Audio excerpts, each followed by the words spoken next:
तो यहाँ पर कुंती महारानी बहुत सुंदर प्रार्थनाएं कर रही हैं और उन्हीं प्रार्थनाओं में आज का जो श्लोक है हम लेते हैं।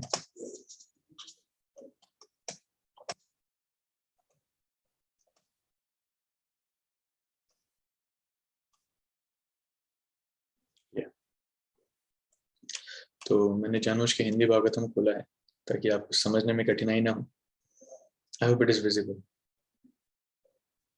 तो कल ये श्लोक था, आज का श्लोक है श्लोक संख्या 21। लास्ट श्लोक में कुंती महारानी ने प्रार्थना करी थी कि मैं एक स्त्री हूं, मैं समझ नहीं सकती, लेकिन फिर भी कुंती महारानी अपना सौभाग्य समझती हैं। क्यों?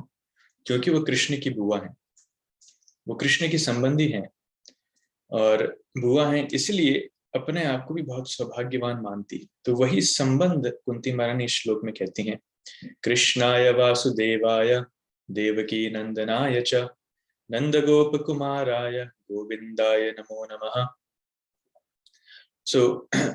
अतः मैं उन भगवान को सादर नमस्कार करती हूँ जो वसुदेव के पुत्र, देवकी के लाडले, नंद के लाल तथा वृंदावन के अन्य ग्वालों एवं गौवों तथा इंद्रियों के प्राण बनकर आए हैं। कृष्णाय मतलब कृष्ण को, भगवान को। अंटू कृष्णा, इंग्लिश में कहते हैं अंटू कृष्णा, कृष्णाय।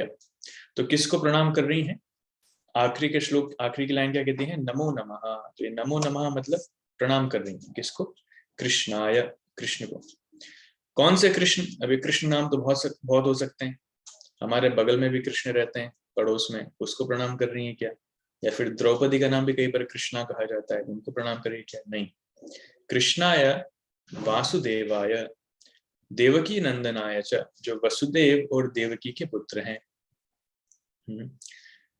नंद गोप कुमाराय, जो नंद महाराज और अन्य ग्वाल बालों को आनंद देने वाले हैं। गोविंदाय, गोविंदाय मतलब इंद्रियों के भी प्राण बनकर आए हैं या फिर इंद्रियों को भी आनंद देने वाले हैं। ये बहुत ही सुंदर श्लोक है। इस श्लोक से समझ में आता है कि ये वही कृष्ण है जिनके बारे में हम सुन रहे हैं अभी तक। तो पूर्ण पुरुषोत्तम भगवान कौन है? कुंती महारानी अपनी इस प्रार्थनाओं से क्लैरिफाई कर रही हैं कि भगवान कौन है। वो कृष्ण है जो देवकी और वसुदेव के पुत्र हैं, साथ में जो वृंदावन गए, नंद और यशोदा को उन्होंने अपने माता पिता के रूप में स्वीकार किया और सारे वृंदावन वासियों को जिन्होंने आनंद के समुद्र में डुबो दिया। ये बहुत महत्वपूर्ण चीज है, हमें समझना चाहिए कि भगवान वैसे व्यक्तित्व नहीं है जो निराकार हैं या फिर जिनमें जो नीरस है, जो उदासीन है। भगवान के पास जाने से हमें सब कुछ छोड़ना पड़ेगा, हमें सुख दुख छोड़ना पड़ेगा, हम एकदम उदासीन हो जाएं, हमारे हृदय से भावनाएं खत्म हो जाएं, हम पत्थर बन जाएं। नहीं, ऐसा कुछ नहीं है। भगवान आनंद प्रदान करने वाले, कृष्ण इज ऑल गुड। भगवान के पास जाने से किसी के जीवन में सुख शांति खत्म नहीं होता, बल्कि इसकी वृद्धि होती है। कई बार लोगों को लगता है कि सुख और दुख ये प्रकृति के द्वंद हैं, ये दोनों नहीं होना चाहिए। तो हमें इन दोनों से ऊपर उठ के उदासीन होना चाहिए। न तो हमें सुख चाहिए न दुख चाहिए, सुख नहीं चाहिए दुख नहीं चाहिए, दैट इज गुड, लेकिन उदासीन भी नहीं होना चाहिए। उदासीन मतलब लाइक वी शुड बिकम फीलिंगलेस, हमारे हृदय में कोई फीलिंग्स ना हो। अरे ये संभव नहीं है। पत्थर फीलिंगलेस हो सकता है, एक पदार्थ जिसमें जीवन नहीं है वो फीलिंगलेस हो सकता है, लेकिन मनुष्य, एक जीव, वो फीलिंगलेस नहीं हो सकता। उसमें भावनाएं हैं। मन के कार्य क्या है? Thinking, feeling and willing. वो सोचता है, वो महसूस करता है, उसके अंदर इच्छाएं हैं। तो वही इच्छाएं आत्मा के अंदर भी। तो कैसे वो पत्थर के जैसे उनके अंदर सारी इच्छाएं खत्म हो जाए? वो संभव नहीं है। इसलिए हम देखते हैं कुछ कुछ लोग हैं जो अपने शरीर को इतना प्रताड़ित करते हैं, हिमालय में जाके तपस्या करेंगे और गर्मी में आग जलाकर आग के बीच में बैठकर तपस्या करेंगे, या फिर ठंडी में बर्फीले पानी में उतर करके उसमें तपस्या करेंगे। इन सारी चीजों की आवश्यकता नहीं है। भगवान ये सब नहीं मांगते। भगवान मांगते हैं पत्रम पुष्पम फलम तोयम यो में भक्त्या प्रयच्छति तदहम भक्ति उपहृतम अश्नामि प्रयतात्मनः। कि जो प्रेम से मुझे एक पत्ता, एक पुष्प, एक फल और थोड़ा सा जल प्रदान करेगा, मैं उसे स्वीकार करूंगा। भगवान ये नहीं बोलते हैं कि जो एकदम कठोरता से, कठोर हृदय के साथ और पूरी भावनाओं को शून्य होकर जो हिमालय में जाके तपस्या करेगा, जो अग्नि में बैठकर अपने आप को जलाएगा, जो पानी में बैठकर गलाएगा, मैं उसको प्राप्त होऊंगा। Nowhere we find that. बल्कि एक और श्लोक आता है पुराणों में जिसमें कहते हैं, आराधनानाम यदि हरि तपसा ततः किम, सॉरी, आराधितो यदि हरिम तपसा ततः किम, ना आराधितो यदि हरि तपसा ततः किम। अगर भगवान की, हरि की आराधना हमने की है तो तपस्या का क्या फायदा। और दूसरी लाइन कहती है, भगवान हरि की हमने आराधना नहीं की है तो भी तपस्या का क्या फायदा। ना आराधितो यदि हरिम तपसा ततः किम। तो इसलिए जीवन का उद्देश्य तपस्या करना नहीं। कई बार लोगों को लगता है, अरे प्रभु जी आप लोगों का जो पथ है वो तो बड़ा सरल है, इसमें ज्यादा कुछ नहीं, तो बच्चों वाला काम है। असली भक्ति मार्ग, असली आध्यात्मिक मार्ग तो आप जंगल में जाइए, तपस्या कीजिए, 4 घंटा बैठकर, 8 घंटा बैठकर आप सीधी कमर करके ध्यान लगाइए। अरे बाबा गए वो जमाने, वो सतयुग का जमाना था, अभी कोई नहीं कर सकता, विरला ही होगा जो करेगा, लेकिन उससे भी भगवान की इतनी कृपा नहीं मिलेगी, क्योंकि कलयुग में भगवान वो आशा ही नहीं करते। मान लीजिए आपके घर में छोटा बच्चा है, तो आप उससे क्या आशा करते हैं कि 1 लाख रुपए कमा के लाकर जब तक नहीं देगा तब तक तुझे खाना नहीं देंगे। क्या अक्षता आपको बोला आपके पेरेंट्स ने? नहीं, बस छोटा सा बच्चा है, प्रेम से माता पिता की सेवा कर देगा, प्रेम से बुलाएगा उनका नाम, उसी में खुश है। उसी प्रकार से कलयुग के जो जीव हैं वो उस छोटे बच्चे के समान हैं, जिन्हें कुछ नहीं है, जिन्हें कुछ नहीं आता। भगवान भी ये चीज समझते हैं कि इनके अंदर शारीरिक शक्ति नहीं है, इनके अंदर बुद्धि नहीं है, इनके अंदर स्मृति नहीं है, और उस ऊपर से कलयुग का माहौल इतना खराब है कि क्या जंगल में जाएंगे, 1 घंटा सीधी बैठ, कमर सीधी बैठ करके जब तो कर नहीं सकते। जंगल में जाके क्या कर पाएंगे, कुछ नहीं। इसलिए घर में रहो, प्रेम से हरिनाम करो और प्रेम से भगवान की सेवा पूजा करो, दैट्स इट। कृते तध्यायतो विष्णुं त्रेतायाम यजतो मखे, द्वापरे परिचर्याणाम कलो तत्परिकीर्तनात्। तो सतयुग में था ध्यान लगाना, कृते तध्यायतो विष्णु, और त्रेता युग में यजतो यज्ञ करना, द्वापरे परिचर्याणाम, द्वापर युग में मंदिर में सेवा करना, और कलो तद हरि कीर्तना, कलयुग में हरिनाम संकीर्तन। तो जो फल सतयुग में ध्यान लगाने से मिलता है वही फल कलयुग में हरिनाम करने से मिलता है। तो सबसे बड़ी तपस्या हमारी क्या है? सुबह सुबह उठकर 6 बजे मंत्रा मेडिटेशन सर्कल ज्वाइन करना, सबके साथ में चैंटिंग करना, ये सबसे बड़ी तपस्या है। हमें जंगल में जाने की जरूरत नहीं है, हिमालय में जाने की जरूरत नहीं है, सुबह सुबह बैठ करके हम भक्तों के साथ में हरिनाम करेंगे, इससे ही जीवन की सिद्धि मिल जाएगी। That is perfection. प्रयास करना चाहिए ये चीज कभी मिस ना हो। जब तक हमारे प्राण हैं तब तक हरिनाम नहीं रुकना चाहिए, ये कसम खाना चाहिए। सो यहाँ पर कुंती महारानी बड़ी सुंदर प्रार्थनाएं करती हैं, कहती हैं, कृष्णाय वासुदेवाय देवकी नंदनाय च। देखिए गीता में भगवान कहते हैं, परित्राणाय साधुनाम विनाशाय च दुष्कृताम धर्म संस्थापनार्थाय संभवामि युगे युगे। कि जब भी धर्म की ग्लानि होती है, अधर्म का उत्थान होता है, तो साधुओं की रक्षा करने और अधर्मियों या फिर राक्षसों को मारने के लिए मैं प्रकट होता हूँ हर युग में। वो तो सही है, भगवान आते हैं, नो डाउट, लेकिन भगवान के आने का ये तो एक्सटर्नल रीजन कहा जाता है, ये बाह्य कारण कहा जाता है। What is internal reason? अंदरूनी कारण क्या है? अंदरूनी कारण है कि भगवान अपने भक्तों को आनंद प्रदान करने के लिए आते हैं। Krishna comes to give pleasure और ब्लिस टू हिज डिवोटीज, अपने भक्तों के साथ लीलाएं करने के लिए आते हैं। असुरों को मारने के लिए भगवान को स्वयं आने की जरूरत नहीं। कोरोना वायरस के रूप में हमने देख लिया, छोटा सा वायरस ने पूरी पृथ्वी पर हाहाकार मचा दिया। सो छोटा सा वायरस जब पूरे मनुष्य को लाचार कर सकता है, तो भगवान क्यों पर्सनली आएंगे? भगवान की क्रिएशन का छोटा सा वायरस इतना कुछ कर सकता है, तो असुरों को मारना ये कोई बड़ा काम नहीं है, भगवान की माया शक्ति बहुत इजीली कर सकती है। लेकिन भगवान खुद क्यों आते हैं? भक्तों को आनंद देने के लिए। एक बार अकबर ये प्रश्न बीरबल से पूछते हैं कि भगवान कहते हैं कि मैं स्वयं आता हूँ, तो अकबर को ये चीज समझ में नहीं आती कि उन्हें स्वयं आने की जरूरत क्या है। Why does he need to come personally? वो अपने दूतों के साथ भी कर सकते हैं, शक्तियों के साथ भी भक्तों की रक्षा कर सकते हैं, उन्हें स्वयं आने की जरूरत क्या है? तो बीरबल कहते हैं कि राजा इसका जवाब मैं आपको समय आने पर दूंगा। ठीक है। तो कई दिन निकल जाते हैं। एक दिन राजा उनके उनके गार्डन में एक तालाब था बहुत बड़ा, और उस तालाब में उस तालाब के बगल में राजा अकबर, बीरबल और उनके कुछ मंत्री वगैरह उधर भ्रमण कर रहे थे। तो इतने में क्या करते हैं कि बीरबल जो है पीछे से एक बच्चे का पुतला तालाब में फेंक देते हैं और राजा को बोलते हैं, अरे राजा राजा आपका बच्चा गिर गया पानी में, बचाओ बचाओ बचाओ उसे। तो राजा एकदम घबरा जाते हैं और बिना कुछ देखे, बिना किसी का वेट किए खुद कूद जाते हैं उसको बचाने के लिए। और जब बचाने जाते हैं तो देखते हैं ये बच्चा नहीं, ये पुतला है। तो बाहर निकल के अकबर बहुत डांटते हैं बीरबल को, ये क्या मजाक है, तुमने क्या समझ रखा है। तो उस समय बीरबल कहते हैं कि राजा एक चीज बताइए, आपके पीछे तो बहुत सारे मंत्री सेना वगैरह चल रही थी, लेकिन अपने बच्चे को बचाने के लिए आप क्यों कूदे। अरे वो मेरा बच्चा है। बस ठीक इसी प्रकार से, क्योंकि भगवान अपनी संतानों से प्रेम करते हैं इसलिए वो स्वयं आते हैं। अपने भक्तों से प्रेम करते हैं इसलिए वो स्वयं आते हैं। तो परित्राणाय साधूनां विनाशाय दुष्कृताम, दैट इज ओके, लेकिन कृष्ण अपने भक्तों से प्रेम करते हैं इसलिए वो आते हैं। और जितने भी भगवान के अवतार हैं, हम देखते हैं कि उन सभी अवतारों में से Krishna is most approachable. Approachable मतलब जो सबसे सुगम तरीके से उपलब्ध है। देखिए, राम जी भी आए, लेकिन राम जी बचपन से ही राजकुमार के रूप में रहे। सारी जनता उनके पास इजीली नहीं जा सकती थी, कुछ सिलेक्टेड लोग ही जा सकते थे, isn't it? कुछ सिलेक्टेड योग्य व्यक्ति ही उनके पास जा सकते थे। और उसके बावजूद भी राम जी 14 साल वनवास में रहे और दशरथ भी उनके वियोग में ऐसे करे।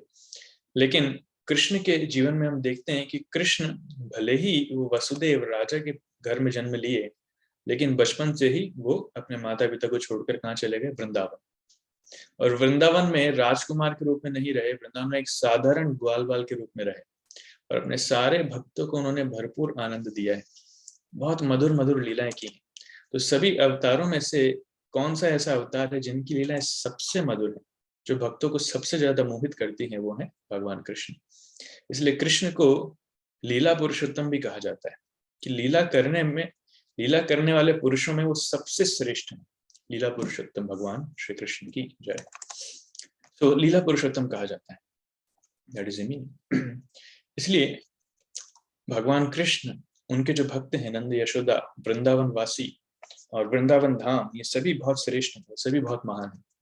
इसलिए देखते हैं कि इस श्लोक में कुंती महारानी कह रही हैं, स्टार्ट कर रही हैं कृष्णाय वासुदेवाय देवकी नंदनाय। वसुदेव और देवकी से स्टार्ट कर रही हैं, लेकिन खत्म कहाँ कर रही हैं, नंद गोप कुमाराय गोविंदाय नमो नमः।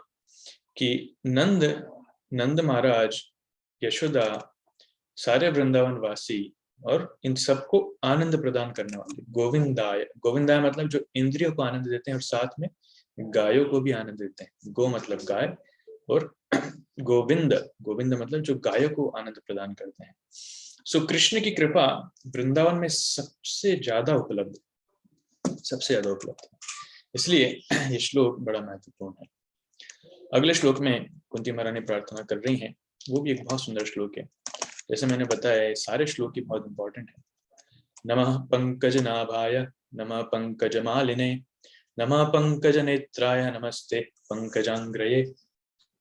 कुंती महारानी कह रही हैं, नमः मेरा प्रणाम है, पंकज नाभाय जिनकी नाभि से कमल पुष्प निकलता है, या फिर जिनकी नाभि भगवान को, जिनके उदर के मध्य भाग में कमल पुष्प के समान विशेष गड्ढा है। नमः पंकज नाभाय, नमः पंकज मालिने जो हमेशा कमल पुष्पों की माला पहने रखते हैं। नमः पंकज नेत्राय जिनके नेत्र कमल की पंखुड़ी के समान है, या फिर जिनके नेत्र कमल पुष्प के समान शीतलता प्रदान करते हैं, जो स्वयं भी शीतल हैं और शीतलता प्रदान भी करते हैं। नमस्ते पंकजांग्रये, नमस्ते मतलब नमस्कार है, पंकज अंग्री कमल पुष्पों से अंकित चरणों के तलवों वाले को। तो जिनके चरण कमल पुष्प से अंकित हैं, या फिर एक और मीनिंग है कि जिनके चरण कमल की भांति सॉफ्ट है, कोमल है, दोनों चीजें। तो बहुत सरल श्लोक है, आप हो सकता है याद भी हो गया होगा। नमः पंकज नाभाय नमः पंकज मालिने नमः पंकज नेत्राय नमस्ते पंकजांग्रये। Very beautiful verse. तो जिनके उदर के मध्य में कमल पुष्प के सदृश गर्त है, जो सदैव कमल पुष्प की माला धारण करते हैं, जिनके चितवन कमल पुष्प के समान शीतल है और जिनके चरणों के तलवों में कमल अंकित है, उन भगवान को मैं सादर नमस्कार करती हूँ। सॉरी। सो तो कुंती महारानी वो अपने आप को सौभाग्यशाली समझ रही हैं क्योंकि वो कृष्ण के साक्षात दर्शन कर पा रही हैं, कृष्ण के इस बहुत सुंदर रूप के दर्शन कर पा रही हैं। और इन सब की तुलना उपमा वो किसके साथ दे रही? पंकज, फिर कमल के पुष्प को। हो सकता है हमें से किसी ने कमल का पुष्प देखा भी ना हो असलियत में, सिर्फ पिक्चर्स में ही देखा तो उसको समझना थोड़ा कठिन हो जाएगा। कमल का पुष्प बहुत सुंदर फूल। कुंती महारानी अपने आप को बहुत सौभाग्यशाली इस केस में मान रही हैं। अभी इस श्लोक के ऊपर भी चर्चा करें, ये भी अपने आप में बहुत सुंदर श्लोक है। देखिए, नमः पंकज नाभाय, तो भगवान की नाभि से जो कमल का पुष्प निकलता है, उस कमल के पुष्प पर ब्रह्मा जी आते हैं। तो ये कौन से विष्णु की बात हो रही है? ये बात हो रही है गर्भोदक्षाय विष्णु की। आपने पहले सुन रखा है ना, कारणोदक्षाय विष्णु, गर्भोदक्षाय विष्णु और क्षीरोदक्षाय विष्णु। तो गर्भोदक्षाय विष्णु की नाभि से कमल पुष्प निकलता है, उस कमल के पुष्प पर ब्रह्मा जी बैठते हैं। तो इसलिए भगवान का एक नाम है पंकज नाभ, नमः पंकज नाभ। तो पंकज नाभ कृष्ण का एक नाम है या फिर विष्णु का भी एक नाम है। तो उस रूप में उनकी यहाँ पर कुंती महारानी प्रशंसा कर रही है, नमः पंकज नाभाय, नमः पंकज मालिने, जो हमेशा पंकज या फिर कमल के फूलों की माला ग्रहण करते हैं। नमः पंकज नेत्राय, नमः पंकज, नमस्ते पंकजांग्रे, तो जिनके चरण कमलों पर पंकज के पुष्प के निशान है। सो कृष्ण के, ये देखिए यहाँ पर कुछ स्पेसिफिक सिंबल्स के बारे में चर्चा हो रही है। भगवान के चरण कमलों पर कुछ दिव्य चिन्ह होते हैं, विशिष्ट चिन्ह होते हैं, जो भगवान को साधारण जीव से भिन्न प्रकट करते हैं। कभी कभी लोग बोलते हैं मैं भगवान का अवतार हूं, अपने आप को भगवान मानते हैं। तो उनसे पूछना चाहिए कि आपके पैरों पर कौन से निशान हैं? साधारण लकीरें नहीं, कृष्ण के चरण कमलों पर 19 प्रकार के निशान होते हैं। Let me see if I can find it on internet.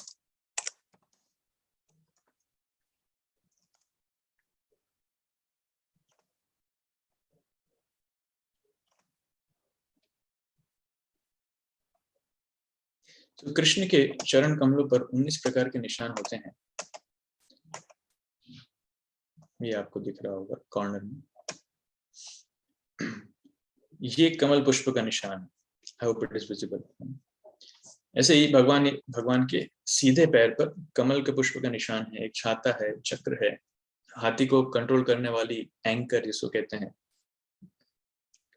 Hindi का नाम भूल गया मैं। ऐसे ही ये 19 प्रकार के निशान है। मछली का निशान रहता है, चंद्रमा का निशान रहता है, घड़े का निशान रहता है, धनुष का निशान रहता है, चक्र रहता है, शंख रहता है। तो ऐसे 19 प्रकार के निशान कृष्ण के चरण कमलों पर रहते हैं, जो बताते हैं कि स्वयं भगवान है। कृष्ण जब भी चलते थे, बहुत सुंदर वर्णन आता है, जब अक्रूर वृंदावन गए थे कृष्ण के दर्शन करने, तो वृंदावन में पहुंचते ही कृष्ण के चरण चिन्हों को देखकर अक्रूर भावावेश में आ गए। वहां पर जमीन पर गिरकर लोट लगाने लगे, ये कृष्ण की चरण धूली है। तो भगवान वृंदावन में चप्पल नहीं पहनते थे, नंगे पैर चलते थे। इसकी भी लीला है, आपने वृंदावन यात्रा में सुनी होगी, वर्चुअल वृंदावन यात्रा में। सो भगवान वृंदावन में चप्पल नहीं पहनते थे, नंगे पैर चलते थे। इसलिए वृंदावन में कृष्ण के चरण चिन्ह हमेशा छपे रहते थे, और इतने मधुर उसमें सारे निशान छपे रहते थे जो आपने अभी पिक्चर पे देखा। तो भक्त लोग जब भी इनके दर्शन करते हैं, उनको एकदम भावावेश आ जाता है, कृष्ण का स्मरण वहां पर आ जाता है। तो ये चिन्ह है जो भगवान को एक साधारण जीव से अलग करते हैं।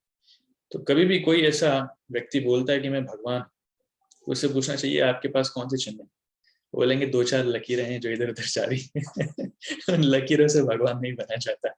भगवान के चरण चिन्ह कुछ अलग होते हैं, they are very specific. Shrila Prabhupada ji कहते थे कि someone who says I am God, we should say you are dog. अगर कोई बोलता है कि मैं भगवान हूं, तो सोचता है तुम भगवान नहीं, तुम कुत्ते हो। You are not God, you are dog. So भगवान होना कोई साधारण बात है? थोड़ा सा कुछ जादू दिखा करके लोग बोलते हैं अपने आप को भगवान है, भगवान की तरह सम्मान लेना भी ग्रहण करते हैं, और लोग तो अज्ञानी हैं, लोग सब सम्मान देना भी चाहते हैं भगवान की तरह, पर जिसे ज्ञान है उसे तो स्वीकार नहीं करना चाहिए। वो जानता है कि भगवान मैं नहीं। एक बार श्री श्रीमद राधानाथ स्वामी महाराज फ्लाइट पर थे, तो उनके बगल में एक व्यक्ति था जो मायावादी था, जिनकी फिलॉसफी है कि सभी भगवान, मैं भी भगवान हूँ, आप भी भगवान हो, ये भी भगवान, सब भगवान, जानवर भी भगवान। सो काफी देर से चर्चा हो रही थी, महाराज समझाने का प्रयास कर रहे थे कि नहीं हम भगवान नहीं, हम भगवान के दास। तो महाराज बोले कि ठीक है, अगर आप भगवान है तो आप बताइए कि आप भौतिक जगत में क्यों परेशान हो रहे हैं। तो व्यक्ति बोलता है ये तो मेरी लीला है। ये तो मेरी लीला है। अरे ऐसी कैसी लीला है। तो बहुत लंबा डिस्कशन चला, तो माना नहीं। फाइनली कुछ समय बाद उसे वॉशरूम जाने की इच्छा हुई, he wanted to pass urine. तो वॉशरूम जाना चाहता था, तो जैसे उठना चाह रहा था तो महाराज ने उसका हाथ पकड़ लिया। बोले नहीं, तुम भगवान हो तो कंट्रोल करो, वॉशरूम मत जाओ। वॉशरूम जाने की जरूरत क्या, कंट्रोल करो अपने आप को। तो बैठ गया वो 15-20 मिनट, आधा घंटा, पौन घंटा, 1 घंटा, उसके बाद तो कंट्रोल नहीं हुआ, तो छुड़ा करके जो भागा। तो जब लौट कर गया तब महाराज बोलते हैं कि क्या हुआ, तुम भगवान हो ना। थोड़ा सा अपना यूरिन कंट्रोल नहीं कर पा रहे हो, कह रहे हो मैं भगवान हूँ। तो फिर दोबारा वही चीज बोलता है, ये तो मेरी लीला थी। तो कुछ मूर्ख लोग हैं जो बिल्कुल भी समझ नहीं पाते हैं, समझना नहीं चाहते। ये मायावाद फिलॉसफी जो कहते हैं कि मैं भी भगवान, तुम भी भगवान, सब भगवान, ऐसा नहीं है। सब भगवान नहीं, सब भगवान हो भी नहीं सकते। ये तो भगवान शब्द की विशेषता ही खत्म हो जाएगी। कृष्ण पूर्ण पुरुषोत्तम भगवान है, और इस शास्त्रों में अनेकानेक वर्णन है क्यों कृष्ण भगवान। जैसे उनके महापुरुष के 32 लक्षण होते हैं, उनके हाथ लंबे होते हैं, उनका अलग अलग, कभी हम डिटेल में डिस्कस करेंगे। 5 शरीर के कुछ भाग हैं जो लंबे होते हैं, 5 शरीर के कुछ भाग हैं जो लाल होते हैं, 5 हैं जो बहुत ही ज्यादा सुंदर होते हैं, तो 5 भाग हैं जो बहुत गहरे होते हैं, जिसमें से एक आवाज है, एक नाभि है, जो नाभि का वर्णन यहाँ पर भी आता है, नमा पंकज नाभाय। तो ऐसे करके 32 लक्षणों का वर्णन आता है महापुरुष के, जो बताते हैं कि ये व्यक्ति साधारण नहीं है, ये स्वयं भगवान है। सो वही सिम्टम्स कृष्ण में, भगवान राम में, चैतन्य महाप्रभु में मौजूद थे, और यही पैरों के चिन्ह चैतन्य महाप्रभु में भी मौजूद थे। तो पैरों के चिन्ह एक और लक्षण जो बताते हैं कि ये साधारण व्यक्ति नहीं है, ये स्वयं भगवान है। ऐसे there are many many symptoms. हम कभी इस भागवतम में चर्चा में आएगा, हम उस समय डिस्कशन करेंगे। नमः पंकज नाभाय, नमः पंकज मालिनी, नमः पंकज नेत्राय, नमस्ते पंकजांग्रे। लेकिन यहाँ पर कुंती महारानी अपने आप को सौभाग्यशाली मान रही हैं कि वो भगवान के दर्शन कर पा रही हैं। लेकिन कुछ दुर्भाग्यशाली जीव हैं जो भगवान के साक्षात दर्शन नहीं कर पाते। भगवान उन पर विशेष कृपा करके अपने आप को अर्चा विग्रह के रूप में प्रकाशित करते हैं। He manifests himself in the form of the deity. तो मंदिर में जो हम भगवान के दर्शन करते हैं अर्चा विग्रह के, ये कोई साधारण रूप नहीं है। हमें समझना चाहिए कि ये रूप, इसमें और भगवान में कोई अंतर नहीं। हाँ, हमारी योग्यता नहीं है, इसलिए हम भगवान के साक्षात दर्शन नहीं कर पा रहे इन आंखों से, लेकिन भगवान विशेष कृपा कर अपने आप को अर्चा रूप में हमारे सामने प्रकटित करते हैं। भगवान का जो मूर्ति, जो अर्चा विग्रह हम मंदिर में देखते हैं, और भगवान का साक्षात रूप, दोनों में कोई अंतर नहीं, सेम फीलिंग्स। जो प्रार्थनाएं कुंती महारानी कृष्ण के सामने कर रही हैं, वही प्रार्थनाएं हम भगवान के अर्चा विग्रह के सामने करेंगे, कृष्ण विल एक्सेप्ट। जो फीलिंग्स कुंती महारानी कृष्ण को सामने बता रही हैं, वही फीलिंग्स हमारे हार्ट की हम भगवान की मूर्ति के रूप में अर्चा विग्रह के सामने करेंगे, कृष्ण विल एक्सेप्ट। जितना प्रेम से यशोदा माता कृष्ण को भोग लगाती हैं, खाना खिलाती हैं, उतना प्रेम से हम भगवान के अर्चा विग्रह को भोग लगाएंगे, कृष्ण विल एक्सेप्ट। जितना प्रेम से यशोदा कृष्ण को नहलाती हैं, सजाती हैं, उतना प्रेम से हम भगवान के अर्चा विग्रह की सेवा करेंगे, कृष्ण विल एक्सेप्ट। क्योंकि भगवान में और भगवान के विग्रह में, भगवान के नाम में, भगवान के धाम में, भगवान के गुणों में, भगवान की लीलाओं में कोई अंतर नहीं है। That is the meaning of being absolute. भगवान पूर्ण है, पूर्णता का यही अर्थ है। हमारे नाम में और हमारे स्वरूप में बहुत अंतर है। जैसे किसी का बच्चा अगर, मान लीजिए कभी कभी माता नाम रख देती है कि राजा, भले वो गरीब परिवार में जन्म लिया है, लेकिन उसका नाम रख दिया राजा, तो राजा बुलाने से वो राजा नहीं हो जाए। या फिर मान लीजिए कोई कोई आंखें जिसकी प्रॉपर नहीं है, अंधा पैदा हुआ है, लेकिन माँ ने प्रेमवश नाम रख दिया ये तो कमल नयन है, तो उसकी आंखें नहीं, लेकिन माँ प्रेमवश कमल नयन बुला रही, लेकिन इसका मतलब ये नहीं कि वाकई में उसका नयन कमल के समान है। तो एक व्यक्ति में और भगवान, उस व्यक्ति के नाम में बहुत अंतर है। जैसे हम आम आम आम बोलेंगे तो आम का स्वाद नहीं आएगा, पेट नहीं भरेगा, लेकिन कृष्ण के नाम का जप करेंगे तो कृष्ण स्वयं मिलेंगे, उसमें कोई अंतर नहीं है। And you all are experiencing, ये आपको धीरे धीरे स्वयं महसूस हो रहा है। जिसको एक्सपीरियंस नहीं हो रहा है वो सुबह चैंटिंग सेशन ज्वाइन करें 6 बजे, उन्हें एक्सपीरियंस करना चालू हो जाएगा। सो भगवान के नाम में और भगवान में कोई अंतर नहीं है। तो उसी प्रकार से भगवान के अर्चा रूप में, अर्चा विग्रह में और भगवान में कोई अंतर नहीं है।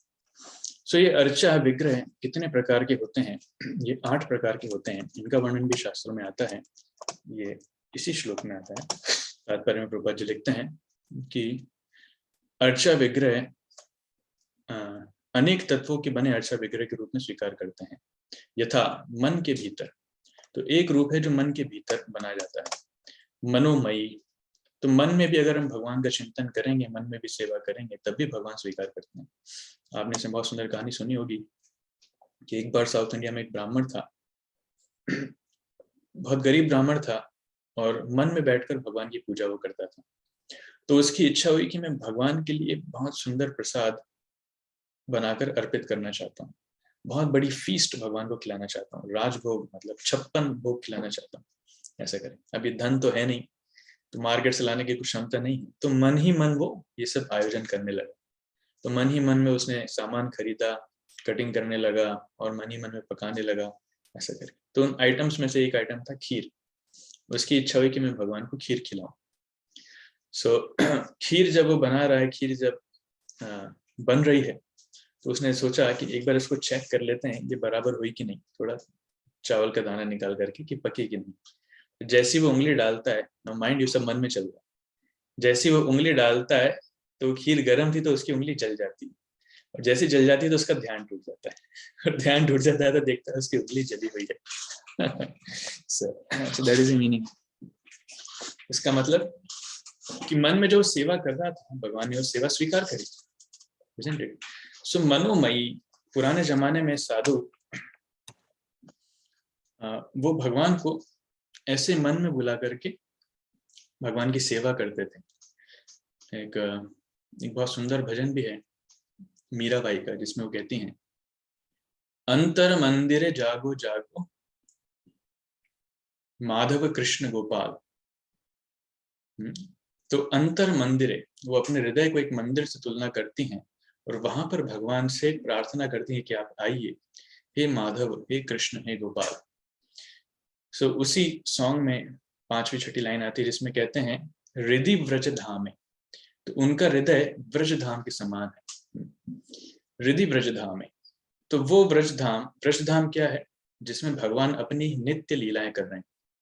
तो उसी प्रकार से भगवान के भक्तों का जो हृदय होता है वो भी वृंदावन धाम है, क्योंकि भगवान वहां पर नित्य लीलाएं कर रहे हैं। सो भक्तों का हृदय, भक्तों का मन, वो ब्रज धाम बन जाता है, वो भी एक मंदिर बन जाता है कि भगवान वहां पर नित्य वास करते हैं, नित्य लीलाएं करते हैं। तो ऐसा नहीं समझना चाहिए कि मन में भगवान की सेवा नहीं करी जा सकती, इट कैन हैपन। और एक्चुअली आपने सुना भी होगा, इस पॉइंट पर जितना एक्सप्लेन करें समय की कमी है, but we can explain it a lot, कि बहुत सारी गोपियां हैं जो रासलीला में नहीं जा पाई थी, लेकिन मन से वो रासलीला में प्रवेश कर जाती हैं। शरीर उनका उनके घर पे था, लेकिन उनकी तीव्र इच्छा के कारण वो उनके सूक्ष्म शरीर से वो रासलीला में प्रवेश कर जाती हैं। दैट इज अनदर मैनिफेस्टेशन, कैसे मन से भगवान की सेवा हो सकती है। सो मनोमयी, मनोमयी के बाद आता है मिट्टी का रूप। मिट्टी से भगवान का विग्रह बनाया जाता है ना, तो वो भी विग्रह है। पार्थिव रूप, व्हाट इज पार्थिव? पार्थिव मतलब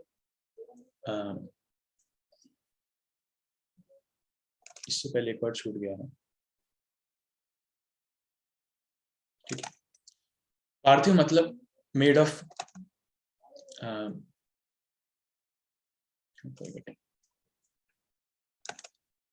पत्थर, पत्थर का रूप है। पार्थिव रूप, धातु रूप, रत्न रूप, रंग रूप, बाल पर अंकित किया गया रूप इत्यादि। तो मैं इसको और डिटेल में एक्सप्लेन करता हूँ। What does it mean? इसका मतलब है 8 प्रकार के विग्रह होते हैं, जिसमें से एक है मन में, एक है जो लकड़ी का बनाया जाता है, एक है जो मिट्टी का बनाया जाता है जो हमने देखा, एक है जो धातु का बनाया जाता है, अष्ट धातु वगैरह, या फिर साधारण ब्रास का भी बनाया जाता है। कुछ है जो ज्वेल्स का बनाया जाता है, हीरे जवाहरात का, और पेंट, जैसे कोई ड्राइंग बनाता है या फिर हम पिक्चर्स क्लिक करते हैं, सो वो भी अपने आप में रूप है।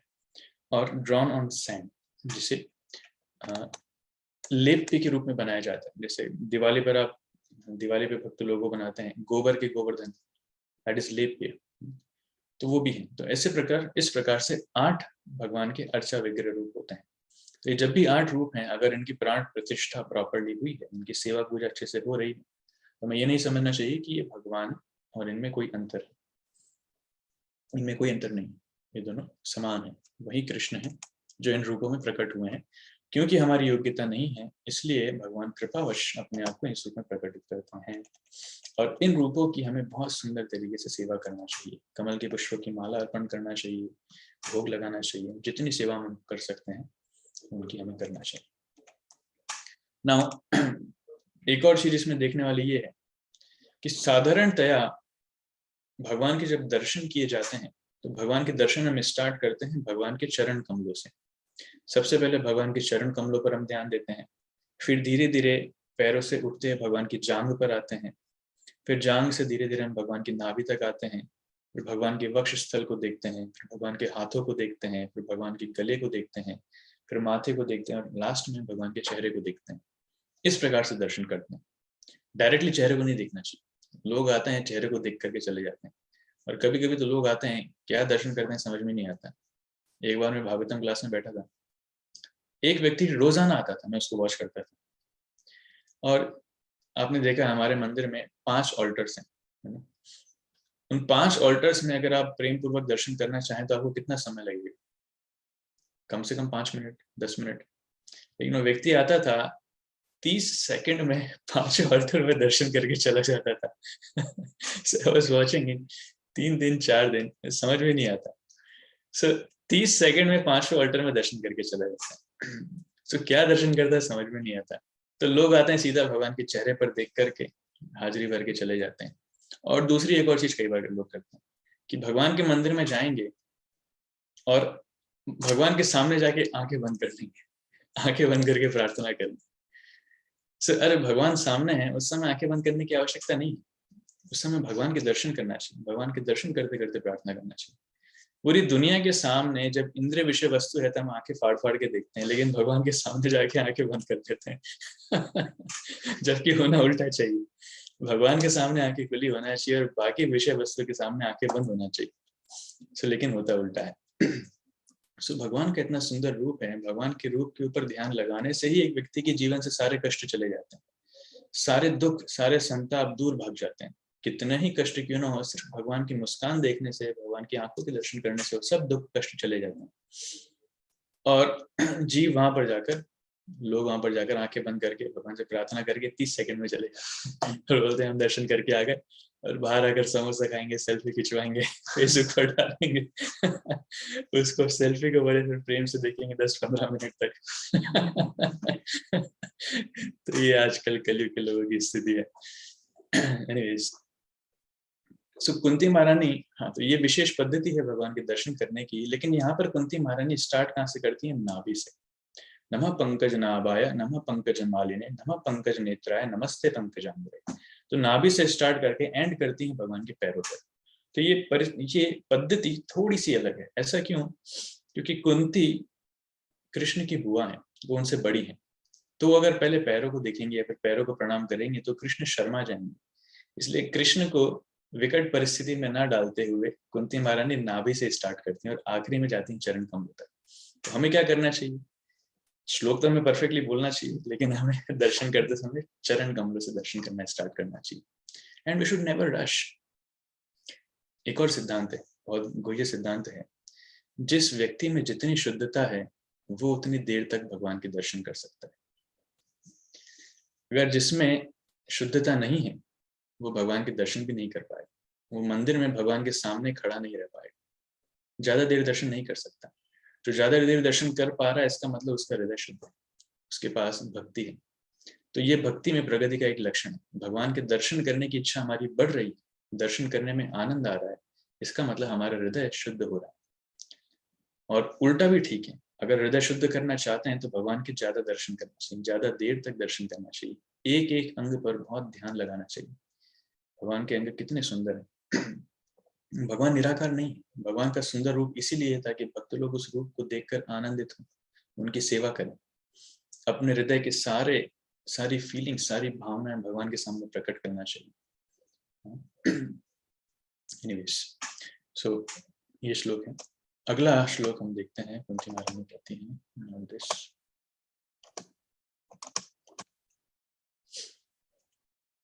यथा ऋषिकेश खलेन देवकी कंसेन रुद्धाति चिरं शुचार्पिता विमोचिताहं च सहात्मजा विभो त्वय्येव नाथेन मुहुर्विपद्गणात्।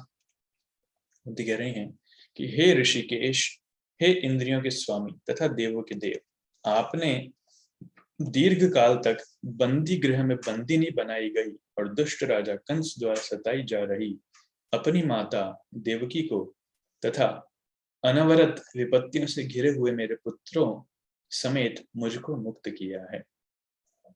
सो कुंती यहाँ पर सौभाग्यशाली तो समझ रही हैं, लेकिन अपना सौभाग्य और इस दृष्टि में भी देख रही हैं कि न तो सिर्फ उन्हें भगवान के दर्शन करने का मौका मिल रहा है, लेकिन भगवान उनके ऊपर इतने कृपालु हैं कि उन्हें और उनके पुत्र को भगवान ने इतनी सारी विपदाओं से बचाया है, उनको मुक्त किया है। तो भगवान की इस दिव्य लीलाओं को स्मरण करते हुए कुंती महारानी अपने आप को बहुत ज्यादा सौभाग्यशाली समझ रही हैं। तो इस श्लोक में कुंती महारानी वही कह रही हैं, कृष्ण को इंडिकेट कर रही हैं, यथा ऋषिकेश। ऋषिकेश शब्द बहुत इंपॉर्टेंट है। ऋषिक मतलब इंद्रिय, और ईश मतलब स्वामी, मालिक, ईश्वर। तो कृष्ण कौन है? वो इंद्रियों के स्वामी हैं, इंद्रियों के ईश्वर हैं। तो यथा ऋषिकेश खलेन देवकी, तो कुंती महारानी कृष्ण को ऋषिकेश के रूप में इंडिकेट कर रही हैं, जो इंद्रियों के स्वामी हैं, इंद्रियों को आनंद प्रदान करने वाले हैं। और इंद्रियों के स्वामी का अर्थ यह है कि हमारी जो इंद्रियां कार्य कर रही हैं, जब तक इन इंद्रियों की कार्य करने के लिए भगवान अनुमति प्रदान नहीं करें, तब तक ये इंद्रियां कार्य नहीं कर सकती। अभी मैं हाथ हिला रहा हूँ, मैं बोल रहा हूँ, इसमें भगवान का सैंक्शन है, भगवान की परमिशन इसलिए कर पा रहा हूँ, ये मेरी इच्छा से नहीं। भगवान जब चाहेंगे कि अभी इसकी इच्छा कार्य नहीं करना चाहिए, तो मैं कितना भी प्रयास करूँ हाथ नहीं हिलेगा। लोगों को डिजीज हो जाती है, बीमारी हो जाती है। हाँ, प्रयास करने पर भी नहीं होता। हो सकता है किसी किसी का एक्सपीरियंस हो, कभी कभी नींद में ऐसा होता है कि हम प्रयास करते हैं, हाथ नहीं उठता है शरीर नहीं उठता, ऐसा लगता है क्या हो गया, किसी ने पकड़ लिया। So that is a meaning, जब भगवान की परमिशन होगी, सैंक्शन होगी, तभी हमारा शरीर कार्य कर पाएगा, तभी हमारी इंद्रियां कार्य कर पाएंगी। आंखों को देखने के लिए क्या चाहिए? आंखें होना चाहिए, लेकिन बहुत सारे लोग की आंखें हैं लेकिन फिर भी नहीं देख पाते, क्योंकि उन आंखों में देखने की क्षमता कहाँ से आती है? वो कृष्ण प्रदान करते हैं।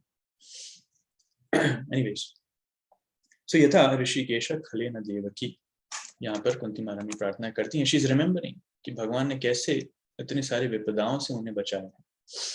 तो नाउ इस श्लोक में भी कुंती महारानी देवकी का वर्णन कर रही है। यथा ऋषिकेश न खलेन देवकी, खलेन मतलब ईर्ष्या, देवकी। तो देवकी से कौन ईर्ष्या करता था? वो करता था कंस। आगे बोल भी रहे, कंसेन रुद्धाति चिरम शुचार्पिता।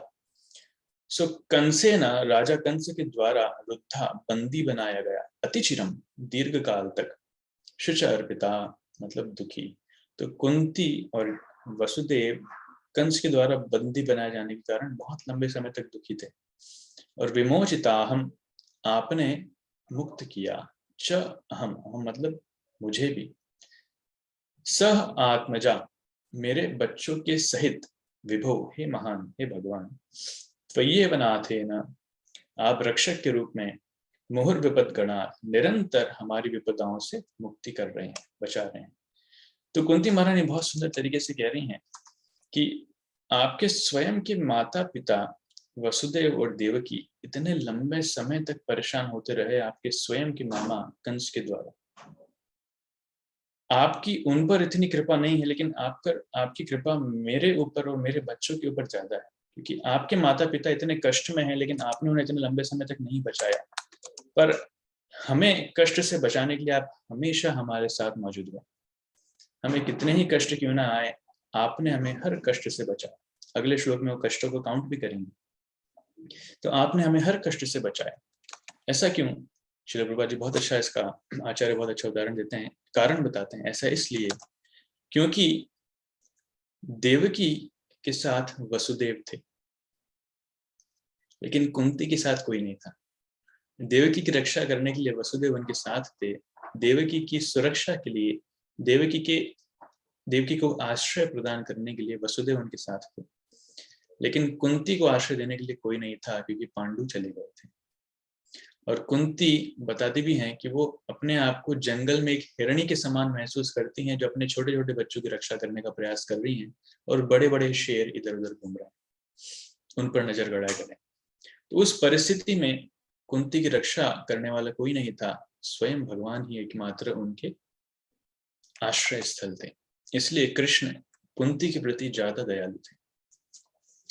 तो प्रभुपाद जी तात्पर्य में कहते हैं, तो इस बात से हमें यह समझना चाहिए कि भगवान अपने उन भक्तों के ऊपर ज्यादा कृपा करते हैं जो ज्यादा विपदाओं में, जो ज्यादा संकट में, जो डेंजर्स में।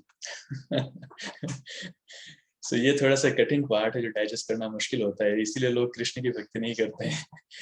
क्योंकि कृष्ण की भक्ति करना होता है, ऐसा लगता है जीवन में कष्ट ज्यादा आ जाएंगे, और बाकी किसी की भक्ति करेंगे तो जीवन में सुख संपत्ति ज्यादा आएगी।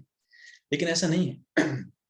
हो सकता है कष्ट ज्यादा आए, लेकिन कृष्ण जिस विस्मित तरीके से, विस्मयजनक तरीके से अपने भक्तों की रक्षा करते हैं और अपने भक्तों को स्वयं भक्ति प्रदान करते हैं, आनंद प्रदान करते हैं, वैसा करने वाला और कोई दूसरा नहीं। इसमें बहुत सुंदर उदाहरण देते हैं आचार्य कि मान लीजिए छोटा सा बच्चा है। छोटा सा बच्चा अगर सिगरेट मांगेगा तो क्या माता पिता उसे सिगरेट देंगे? कभी नहीं। लेकिन वही छोटा सा बच्चा 10 रुपए लेकर दुकान पे जाएगा तो बोलेगा कि मुझे सिगरेट दे दीजिए, तो दुकान वाला सिगरेट देगा कि नहीं? बिल्कुल देगा। यस, लीजिए। तो हमारे भक्ति प्रेम स्वामी हमारे उदाहरण देते हैं कि पहले 555 सिगरेट चलती थी, पता नहीं आजकल चलती है कि नहीं। तो बच्चा जाता है दुकान वाले से, बोलता है कि अंकल 555 सिगरेट दीजिए, तो पैसा लेकर के दुकान वाला दे देगा 555। और वही बच्चा 10 रुपए लेकर के पापा के पास जाएगा, पापा 555 सिगरेट दीजिए। तो पापा 5 यहाँ देंगे, 5 यहाँ देंगे और 5 यहाँ पे 555। so that is the meaning। तो अगर हम प्राइस पे करने के लिए तैयार हैं, तो देवी देवता कुछ भी वरदान देने के लिए तैयार है। देखिए उज्जैन में भी दिन प्रतिदिन काल भैरव के मंदिर में भीड़ बढ़ती जा रही है। और बाकी मंदिर, हमारे मंदिर में इतनी भीड़ नहीं। जब भी जाओ, कुछ भक्त हमारे गए थे, इतनी लंबी लाइन देख करके, मैं भी एक बार गया था, इतनी लंबी लाइन देख करके वापस आ गया, इतनी भीड़ थी। कि थोड़ी सी शराब पिलाओ तो बदले में बहुत कुछ मिल जाएगा। सो देवी देवताओं की पूजा करने से वी हैव टू पे लिटिल प्राइस। थोड़ा सा कुछ उनको भोग लगाइए, थोड़ी सी कुछ यू गिव समथिंग, थोड़ा सा कुछ उनके लिए यज्ञ तपस्या दान वगैरह कर्म कीजिए, और वो बहुत कुछ आशीर्वाद देने के लिए तैयार है। क्योंकि ये उनका कर्तव्य, उन्हें देना ही है। जैसे दुकानदार का कर्तव्य पैसा लेकर के सामान देना है, वैसे उनका कर्तव्य है कि उन्हें देना ही है, क्योंकि शास्त्रों में विधि विधान है ना। जैसे रावण है, उन्होंने तपस्या के द्वारा शिव जी को प्रसन्न किया, शिव जी ने वरदान दी, लेकिन वरदान का गलत उपयोग किया। भस्मासुर अगेन शिव जी को खुद परेशान कर दिया। सिर्फ ब्रह्मा जी ने कितने वरदान दिए, हिरण्यकशिपु को वरदान दिया, लेकिन हिरण्यकशिपु पूरे दुनिया को टेरराइज कर दिया। तो तपस्या के बल पर ये देवताओं का वरदान तो प्राप्त करते हैं, लेकिन उनकी उस वरदान को गलत तरीके से उपयोग करना चाहते हैं। तो देवता क्यों वरदान देते हैं? क्योंकि वो बाध्य हैं। अगर किसी ने तपस्या का प्राइस पे किया है, किसी ने दान यज्ञ कर्म इत्यादि उनका प्राइस पे किया है, तो उन्हें देना ही पड़ेगा, जैसे दुकानदार को देना है। लेकिन कृष्ण बाध्य नहीं। आप करोड़ों जन्मों तक तपस्या करते रहिए, भगवान कुछ नहीं करेंगे। Keep on doing, Krishna will not mind। So महाप्रभु कहते हैं चैतन्य चरितामृत में कि आमी विज्ञ मूर्खे विषय कहने दीबो स्वचरणामृत दिया विषय बुलाई। कि ये तो मूर्ख है, ये मुझसे विषय मांग रहा है, विषय वस्तु मांग रहा है कि मुझे ये चाहिए, भौतिक संपत्ति चाहिए, सुख चाहिए, धन चाहिए, इत्यादि इत्यादि। बोले ये मूर्ख हो सकता है, लेकिन मैं तो मूर्ख नहीं हूँ, मैं तो विद्वान हूँ, मैं इसे क्यों विषय दूंगा? स्वचरणामृत दिया विषय भुलाई को, मैं अपना चरणों का अमृत उसे प्रदान कर उसके मन से विषय वासना की इच्छा ही खत्म कर दूंगा। That's what Chaitanya Mahaprabhu says.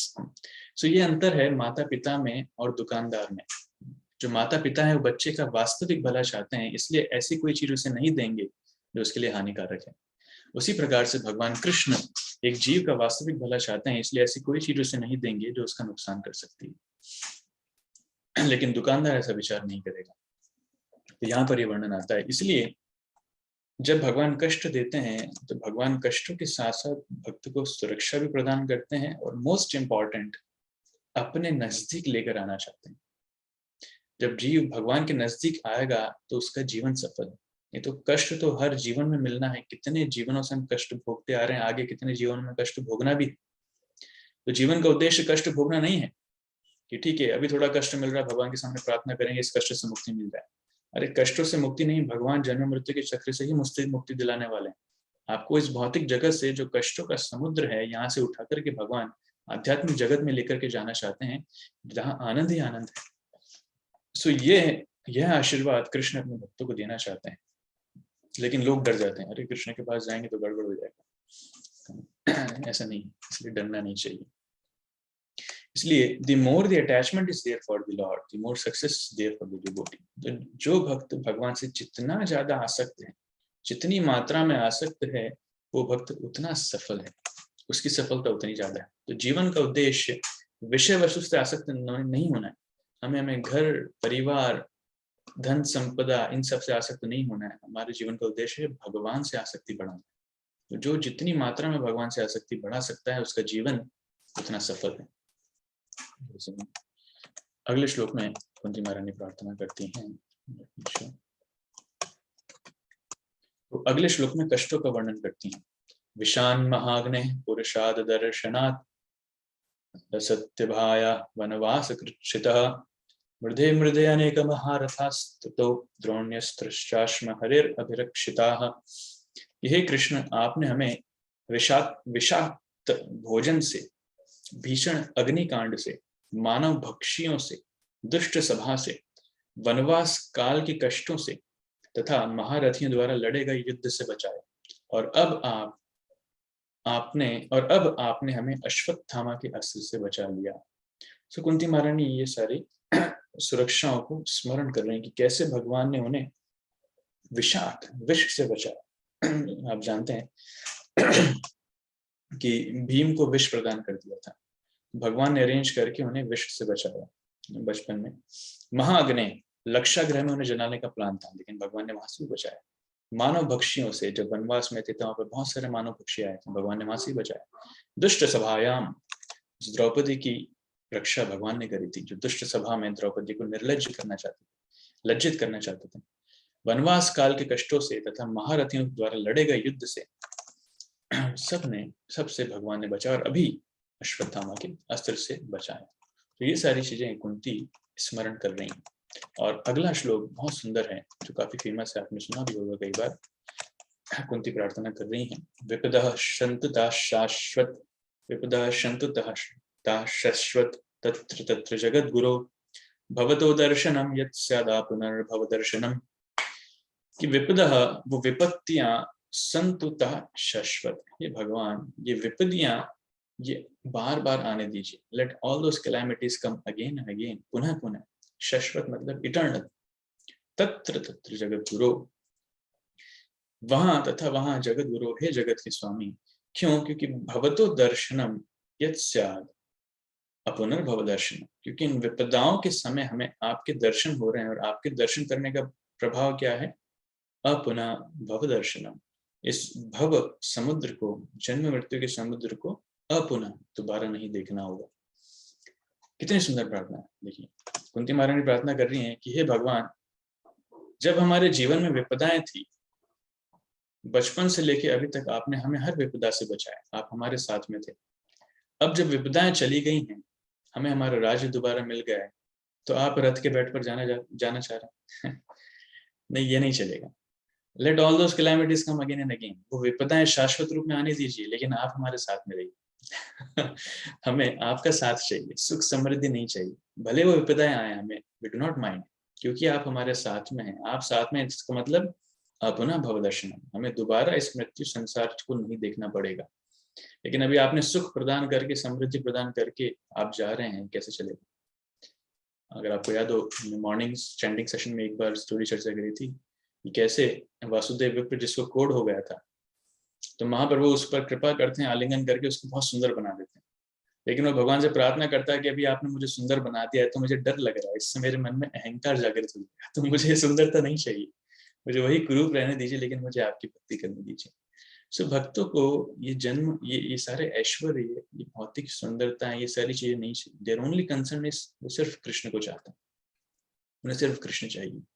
सो कुंती महारानी ये बहुत ही विकट प्रार्थना कर रही है, विपदा शंतुता शाश्वत, कि लोग, कोई कोई व्यक्ति ऐसा नहीं है जो विपदाएं चाहता है अपने जीवन में कि मुझे कष्ट चाहिए, लेकिन भगवान के शुद्ध भक्त हैं जो कष्ट मांगते हैं, क्योंकि इन कष्टों के बीच में भगवान को बड़ी आसानी से प्राप्त कर पाते हैं। श्रील प्रभुपाद जी बहुत सुंदर तात्पर्य इसमें देते हैं, हम तात्पर्य पढ़ेंगे शब्दशः। सामान्यतया दुखी, जरूरतमंद, बुद्धिमान तथा जिज्ञासु लोग जिन्होंने कुछ पुण्य कर्म किए हैं, वे भगवान की पूजा करते हैं। भगवद गीता का श्लोक है, चतुर्विधा भजन्ते माम जना सुकृतिनोर्जना आर्थ अर्थार्थ जिज्ञासु ज्ञानी च भरतर्षभ। वे भगवान की पूजा करते हैं या पूजा करना प्रारंभ करते हैं। अन्य लोग जो दुष्कर्म से ही फलते फूलते हैं, चाहे वे जिस स्तर के हों, माया द्वारा भ्रमित होने के कारण भगवान के पास नहीं पहुंच पाते। अतः पुण्यात्मा के लिए संकट आने पर भगवान के चरण कमलों का आश्रय लेने के अलावा अन्य कोई विकल्प नहीं होता। तो पुण्यात्मा कौन है? तो संकट आने पर भगवान के चरण कमलों का आश्रय लेता है। भगवान के चरण कमलों का निरंतर स्मरण करने का अर्थ है जन्म मृत्यु से छूटने की तैयारी करना। अतः भले ही तथाकथित आपत्तियां आए, उनका स्वागत करना होगा, क्योंकि वे हमें भगवान के स्मरण का अवसर प्रदान करती हैं, जिसका अर्थ है मुक्ति। जिसने अविद्या के सागर को पार करने के लिए सर्वोत्तम नाव के समान भगवान के चरण कमलों की शरण ली है, वह उतनी ही सरलता से मुक्ति प्राप्त करता है जितनी सरलता से बछड़े के खुर के निशान को लांग लगा सकता है। ऐसे लोग भगवत धाम में रहने के अधिकारी हैं, और उन्हें ऐसे स्थान से कोई प्रयोजन नहीं रह जाता जहाँ पर पग पग पर संकट हो। ये बहुत सुंदर श्लोक है भागवतम का, इसमें कहते हैं, समाश्रिताय पाद पल्लव प्लवम महत्पदम पुण्य यशो मुरारे भवाम्बुदिर्वत्स परम पदम पदम भवाम्बुदिर्वत्स पदम परम पदम पदम पदम यद विपदाम न तेषाम। इसका मतलब है, बाबा जी ऐसे लिख रहे हैं कि ये भौतिक जगत एक समुद्र के समान है, और समुद्र कैसा है? विपदाओं का समुद्र है। हर कदम कदम पर विपदा है, परेशानियां हैं, डिफिकल्टीज हैं। तो इस समुद्र को पार कर पाना बहुत कठिन है, लेकिन वो व्यक्ति जिसने भगवान की शरण ग्रहण कर ली है, उसके लिए समुद्र ये सिकुड़ करके कितना छोटा हो जाता है कि एक छोटा सा गाय का बछड़ा का जो पैर है, उस पैर के निशान में जितना पानी आ जाता है उतना, तो उसको तो कोई भी बड़ी आसानी से पार कर सकता है। तो भक्तों के लिए भौतिक जगत का समुद्र सिकुड़ करके इतना छोटा सा हो जाता है। So that's what he's saying. Bhagavad Gita में भगवान ने इस भौतिक जगत को आपत्तियों से भरा कष्टप्रद स्थान बताया है। अल्पज्ञानी व्यक्ति इन आपत्तियों के साथ समझौता करने की योजना बनाते हैं, लेकिन वे जानते नहीं कि इस स्थान का प्रकार ही ऐसा है कि वह आपत्तियों से भरा है। It's very important. अल्पज्ञानी व्यक्ति इन आपत्तियों के साथ समझौता करने की योजना बनाते हैं। तो जो कम बुद्धिमान है, दे एडजस्ट, उन्हें लगता है जीवन ऐसे ही चलना है प्रभु जी, थोड़ा सा कष्ट है, भगवान के पास नहीं जाएंगे, वो एडजस्ट करना प्रयास करते हैं कि समझौता ठीक है कि anyway, क्या बोलूं, आप लोग ज्यादा समझते हैं इस बारे में। So, जितने जीवन में कष्ट आते हैं, तो मन में ये भावना नहीं आती कि कष्ट क्यों आ रहे हैं, मैं इन कष्टों से मुक्त भी हो सकता हूँ, भगवान का आश्रय लेकर के मैं इन कष्टों से मुक्त हो सकता हूँ। लेकिन उन्हें लगता है जीवन यही है, इन कष्टों के बीच में रहकर ही वो थोड़ी थोड़ी खुशी ढूंढने का प्रयास करते हैं। जैसे एक सुंदर उदाहरण आता है कि एक व्यक्ति एक बार भागते भागते कुएं में गिर जाता है, लेकिन गिरते समय वो एक रस्सी पकड़ लेता है, और रस्सी पकड़ लेता है, क्यों कुएं में गिर जाता है? क्योंकि उसके पीछे शेर था।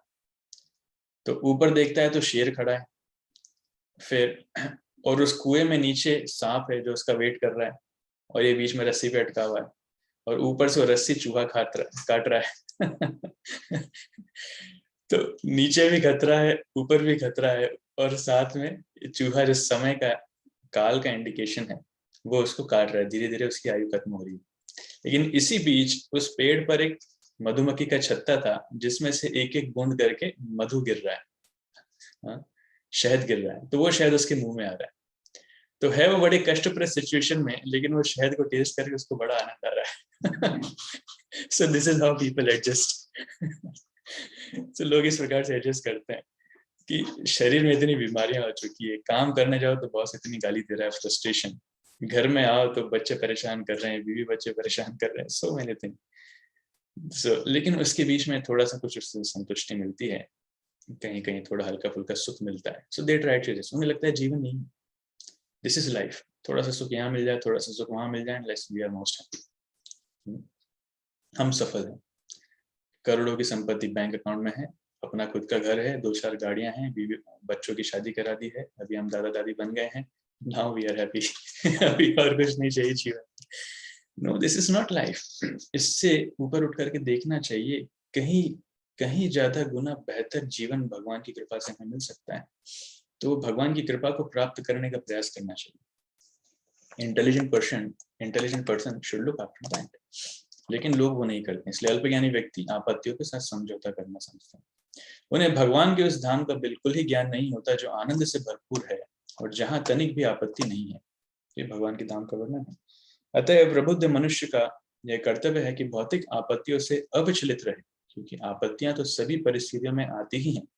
सभी प्रकार की अपरिहार्य विपत्तियों का सामना करते हुए मनुष्य को आत्म साक्षात्कार में प्रगति करते रहना चाहिए, क्योंकि मानव जीवन का यही उद्देश्य है। This is another Bhagavatam verse, ये ब्रह्मा जी का श्लोक है, भागवतम में आता है, इसमें कहते हैं तत्य अनुकंपाम सुसमीक्षमानो भुंजान एवात्म कृतम विपाकम हृदवाग वपुभिर्दधाम नमस्ते जीवित मुक्ति पदे सिताय भाग। ब्रह्मा जी कह रहे हैं कि इस भौतिक जीवन में कष्ट तो आने पड़ेंगे। लाइक लोगों को लगता है कि जीवन की सक्सेस है कि हमारे जीवन में कष्ट नहीं आए। अरे कृष्ण कह रहे हैं कष्ट आएंगे, ये भौतिक जीवन दुखालय अशाश्वतम। ब्रह्मा जी जो जिन्होंने सब कुछ क्रिएट किया है वो कह रहे हैं कष्ट आएंगे। ब्रह्मा जी कह रहे हैं कि इन कष्टों को सहन करते हुए ही ऋत वाक वपुभिर, हमारे हृदय से, हमारी वाणी से और हमारे शरीर से भगवान की सेवा करना चाहिए, प्रणाम करना चाहिए। तो इन कष्टों को सहन करते हुए जो ऐसा कर पाएगा वो मुक्ति प्राप्त करने का अधिकारी है। उसके लिए मुक्ति उसकी पैतृक संपत्ति बन जाएगी। जैसे पिता की संपत्ति बच्चे को मिलना ही है, उसे अलग से प्रयास नहीं करना है, उसी प्रकार से कष्टों के बीच में रहते हुए जो व्यक्ति भक्ति करता है निरंतर, उसे मुक्ति मिलना है। This is what Brahma ji से। इसलिए भगवान से ये प्रार्थना मत कीजिए कि भगवान सुख संपत्ति दीजिए, दुख खत्म कर दीजिए, वो संभव ही नहीं है।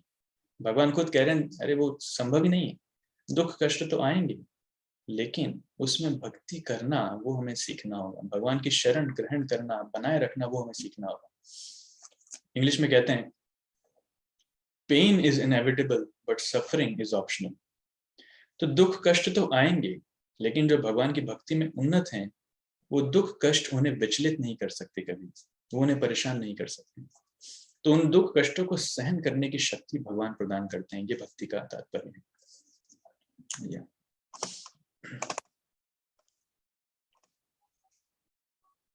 हाँ, चूंकि आत्मा समस्त भौतिक आपत्तियों से परे है, अतएव तथाकथित आपत्तियां मिथ्या बतलाई गई हैं।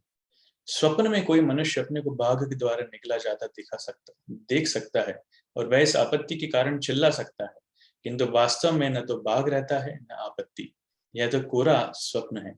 इसी प्रकार जीवन की सारी आपत्तियां स्वप्न तुल्य कही जाती हैं। यदि कोई भक्तिमय सेवा द्वारा भगवान का सानिध्य प्राप्त कर सकता है तो लाभ ही लाभ है। नवदा भक्ति में से किसी एक के द्वारा भगवान का सानिध्य भगवत धाम जाने की दिशा में सदा एक अग्रिम पग है। बहुत सुंदर वर्णन प्रभा जी कर रहे हैं कि कैसे आत्मा इस सुख दुख से परे है, ये तो शरीर है जो सुख दुख अनुभव करता है। जैसे स्वप्न में कोई व्यक्ति, उसके पीछे अगर शेर दौड़ रहा है तो बहुत डर जाता है, पसीना पसीना हो जाता है, लेकिन जब जागता है तो दिखता है कोई शेर नहीं। उसी प्रकार से क्योंकि हम अपने आप को शरीर अभी समझ रहे हैं, शरीर मान रहे हैं, तो ये दुख कष्ट हमें प्रभावित कर रहे हैं। लेकिन जैसे ही कोई व्यक्ति आत्म साक्षात्कार के स्तर तक आ जाता है तब ये दुख कष्ट प्रभावित नहीं करते हैं। इसलिए भक्तों को दुख कष्ट कभी प्रभावित नहीं करते। उन्हें लगता है दुख कष्ट आने दोनों प्रॉब्लम, लेकिन कृष्ण होने चाहिए साथ में। सो बहुत हैवी फिलॉसफी है। वी डू नॉट रिकमेंड कि इनिशियली हम ये प्रार्थना करें भगवान से कि दुख कष्ट आने दीजिए। हम भक्ति में बच्चे हैं, बच्चे होने के नाते हमारी बहुत सारी इच्छाएं रहती है। हम खिलौने प्राप्त करना चाहते हैं, झुनझुने प्राप्त करना चाहते हैं, बहुत कुछ सुख सुविधाएं प्राप्त करना चाहते हैं। दैट इज परफेक्टली फाइन, उसमें कोई समस्या नहीं है। आर्टिफिशियल इमिटेट नहीं करना चाहिए कि हम छोटे से बच्चे हैं और बड़ों के लेवल की प्रार्थना करेंगे तो समस्या हो जाएगी। जैसे छोटे सा बच्चा अपने पिताजी के जूते में पैर रख के चलेगा तो गिर जाएगा, तो उसके लिए छोटा सा जूता आता है। इसीलिए हमारे हृदय में जो प्रार्थना है भगवान को वही अर्पित करना चाहिए। बट वी शुड चेक कि हमारी प्रार्थनाएं शास्त्र सम्मत है कि नहीं, आचार्यों के सम्मत है कि नहीं। ऐसी कुछ प्रार्थना नहीं करना चाहिए जो हमारे लिए नुकसानदायक हो सकती है। प्रार्थना करने का हमारा अधिकार है, लेकिन भगवान उन प्रार्थनाओं को पूरा करें या ना करें ये भगवान का अधिकार है।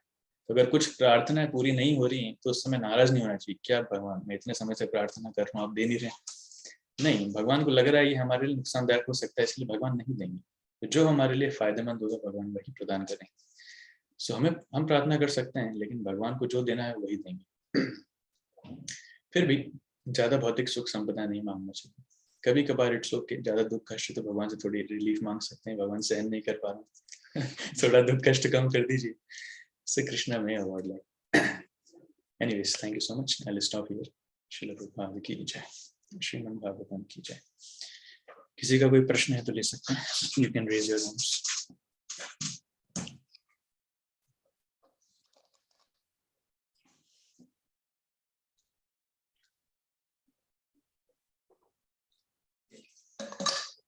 शालिनी माता जी।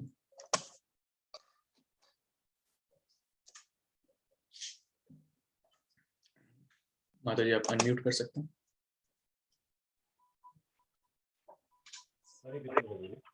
हरे कृष्ण प्रभु।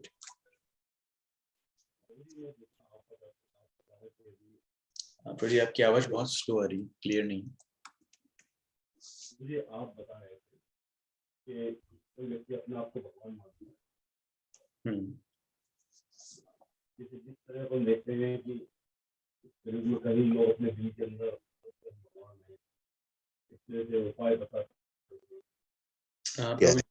आपकी आवाज क्लियर नहीं है। हेलो, हरे कृष्ण बाबू जी। यस प्रभु, अभी अब आ रही क्लियर? अभी क्लियर है। यस, अब आ रही क्लियर प्रभु जी? अभी क्लियर है, बोलिए। हाँ जी प्रभु जी, जैसे आप बता रहे थे कि कई व्यक्ति अपने आप को भगवान मान लेते हैं। हाँ। जिस तरह से बोलते हैं कि हमारे दिल के अंदर, शरीर के अंदर वो बजरंगबली है, माता जी हैं, इस तरह के जो आते हैं, वो चीज क्या है? वो लोग गुड। उसे क्या आवेश, बताना चाहते हैं? उसे आवेश कहते हैं। ये आवेश होता है, बहुत केसेस में होता है। किसी को बजरंग आते हैं, किसी को माता आती हैं, किसी को साईं बाबा आते हैं। सो दैट इज फाइन, उसमें कोई समस्या नहीं है। कुछ कुछ विशेष व्यक्ति हैं जिनके अंदर ये आवेश हो जाता है। पर आवेश अलग चीज है और अपने आप को भगवान बताना। जैसे मैं आपको उदाहरण देता हूँ, कुछ कुछ योगी हैं जो अपनी योग सिद्धि के बल पर थोड़ा सा चमत्कार दिखाते हैं। मान लीजिए थोड़ा सा सोना उन्होंने प्रकट कर दिया, या फिर जमीन से 2 फीट ऊंचा उठ करके हवा में उठ करके दिखा दिया, या फिर कोई पानी पे चलकर दिखा देता है, कोई राख प्रोड्यूस करके दिखा देता है। तो ये जादू दिखा करके वो अपने आप को भगवान डिक्लेयर कर देते हैं कि मैं तो भगवान हूँ, और साधारण जनता उनको भगवान के रूप में सम्मान भी करती है। ये गलत है, ऐसा नहीं होना चाहिए। लेकिन आवेश आता है तो आवेश में आकर के लोग दूसरों की मदद करते हैं, दैट इज परफेक्टली फाइन। वो अपने आप को भगवान नहीं बताते। लेकिन लोगों को जादू के नाम पर या योग सिद्धियों के नाम पर अपने आप को भगवान बताकर वो भगवान का दर्जा प्राप्त करना, लोगों को भटकाना। वास्तव में अगर कोई व्यक्ति शक्तिशाली है, आध्यात्मिक पथ पर उन्नत है, तो उसका कर्तव्य है कि साधारण जनता को भगवान के पास लेकर जाए, उन्हें भक्ति करना सिखाए, उन्हें भटकाकर खुद के लाभ के लिए उपयोग करना नहीं। तो भगवान के नाम पर अपनी इंद्रिय तृप्ति करना ये सबसे बड़ा पाप है। ऐसा नहीं करना चाहिए, मेरा कहने का मतलब होता है। Is it clear? ये आवेश जो होता है, मतलब वो सत्यता है उनके अंदर जो होता है आवेश, इस तरह से कुछ कुछ लोग उसे फेक भी करते हैं, मतलब दिखावटी तौर पर भी कृत्रिम रूप से बता देते हैं। बट कुछ कुछ जगह सत्य भी होता है। तो आवेश, दैट इज ट्रू, वो होता है। जी प्रभु जी। हाँ जी, संध्या माता जी।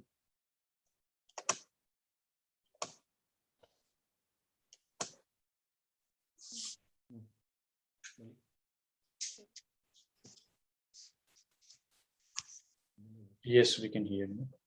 हरे कृष्ण प्रभु जी, धन्यवाद प्रणाम। धन्यवाद प्रणाम। So much प्रभु जी, आपने इतने सुंदर तरीके से बताया कुंती महारानी की प्रार्थना। प्रभु जी, एक बात पूछनी है आपसे कि जैसे प्रार्थना मतलब भगवान की महिमा का गुणगान, कि हम कुछ रिक्वेस्ट कर रहे हैं, एग्जैक्टली क्या होता है प्रार्थना मतलब? प्रार्थनाएं बहुत सारी चीजें हो सकती हैं। कलयुग में लोग इतने स्वार्थी हो गए कि प्रार्थना के नाम पर सीधा मांगना चालू कर देते हैं लेकिन वो तरीका नहीं होता है। तरीका है कि जिससे हम मांगना चाहते हैं पहले उसका गुणगान करना चाहिए, उसकी महिमा गाना चाहिए, फिर वो थोड़ा प्रसन्न हो, उनकी सेवा भी करना चाहिए। फिर जब वो थोड़ा प्रसन्न हो तब उनसे प्रार्थना करना चाहिए कि हमारे हृदय में ये इच्छा है, अगर आपको उपयुक्त लगे तो आप इसे पूरा कर सकते हैं। That is it. तो इसलिए शास्त्र में जब भी प्रार्थनाएं देखते हैं तो डायरेक्टली मांगते नहीं है। जैसे यहाँ पर कुंती महारानी क्या मांग रही है? कृष्ण का सानिध्य मांग रही है कि आप हमारे साथ में रहें। लेकिन उससे पहले कुंती महारानी ने 8 श्लोक बोले और कृष्ण का उनका गुणगान किया। ये आइडियल तरीका है। तो चाहे तो मांगने की इच्छा ना हो, सिर्फ गुणगान भी कर सकते हैं। जैसे प्रहलाद महाराज की प्रार्थना है, वो खुद कहते हैं कि मुझे कुछ नहीं चाहिए। नरसिंह देव उनसे बोल रहे हैं कि प्रहलाद मांगो क्या चाहिए, लेकिन प्रहलाद कुछ नहीं मांगना चाहते हैं। वो कहते हैं कि भगवान, अगर भक्ति के नाम पर मैं कुछ मांगूंगा तो ये भक्ति नहीं है, तो व्यवसाय होगी, इसलिए मुझे कुछ नहीं चाहिए, मैं सिर्फ आपकी भक्ति करना चाहता हूँ। I do not want anything. Similarly Dhruva Maharaj कहते हैं, स्वामिन कृतार्थ अस्मिन् वरम न याते, कि भगवान कि मैं आपके दर्शन से इतना कृतार्थ हो गया हूँ कि मुझे और कोई वर नहीं चाहिए, मुझे कुछ भी नहीं चाहिए। तो शुद्ध भक्त वह है जो कुछ नहीं मांगता है, वो सिर्फ भगवान की सेवा करना चाहता है, भगवान की महिमा गाना चाहता है, भगवान का नाम लेना चाहता है, वो शुद्ध भक्त है।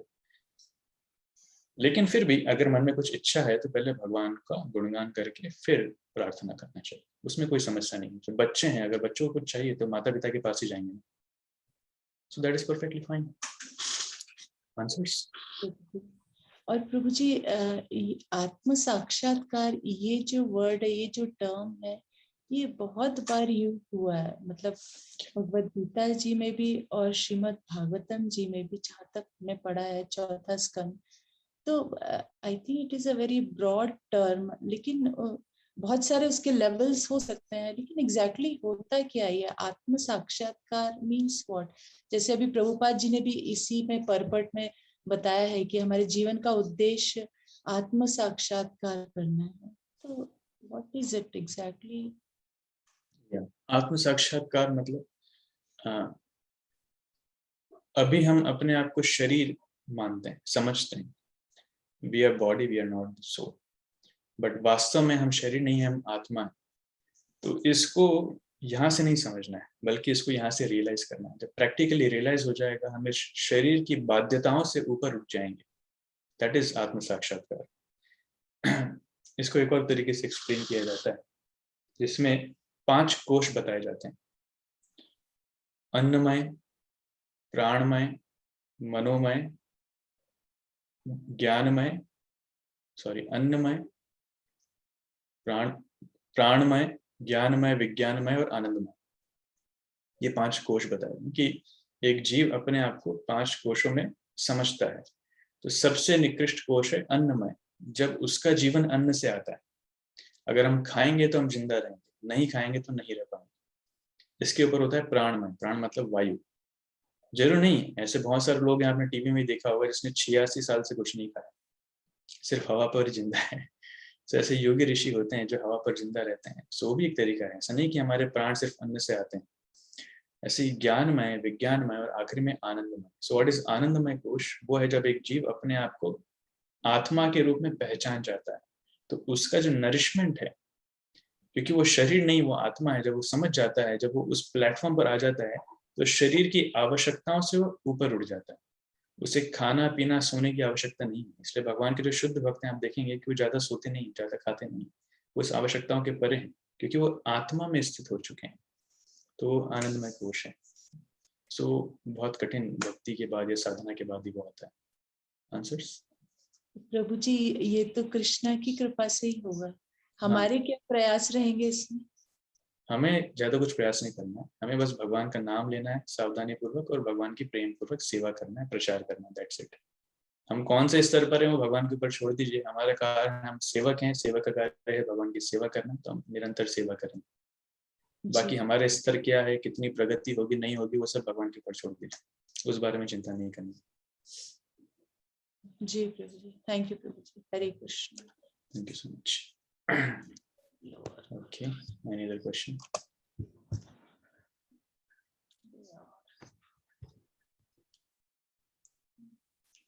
ओके, इति माता जी।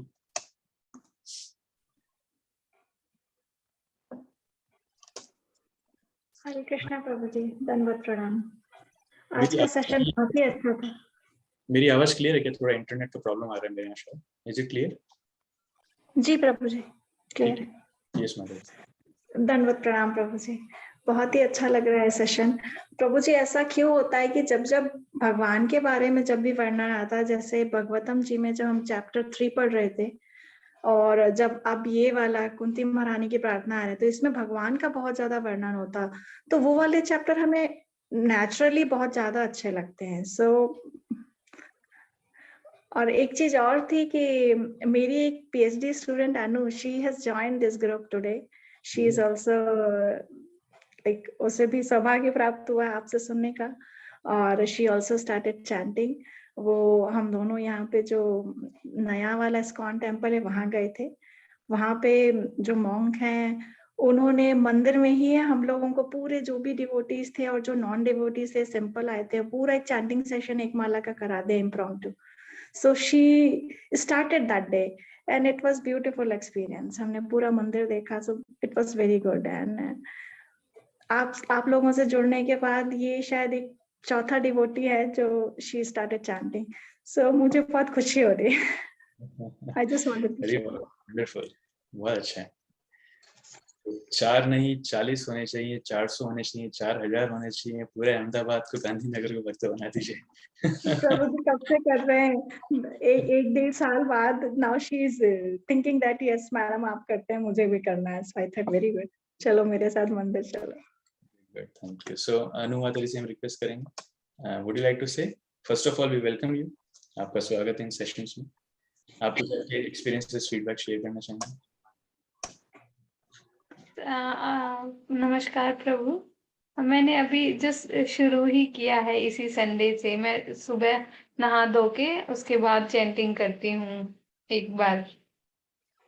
Very good. उसके बाद अच्छा लगता है कि हाँ दिन में हमने एक बार ही सुबह उठते ही नहा धो के भगवान का नाम ले लिया। बहुत अच्छा है, very good, continue that and you are fortunate that you have got a wonderful mentor like Iti Mataji. She's a great devotee, so always be in her touch and take wonderful guidance from her. So all of us, we know Iti Mataji, she is very sincere, very sincere in her practices, very dedicated. So you're fortunate and connect your students, connect your friends also. आप इतने friends हैं, उन्हें भी करने का प्रयास कीजिए, नहीं तो अकेले करेंगे ना तो थोड़े समय बाद थोड़ा सा लगेगा क्या चल रहा है, मैं अकेली हूँ। So try to connect your friends also and increase this growth. Thank you. Thank you for joining. Thank you, Mataji. Okay, any other question? Questions, comments, sharings?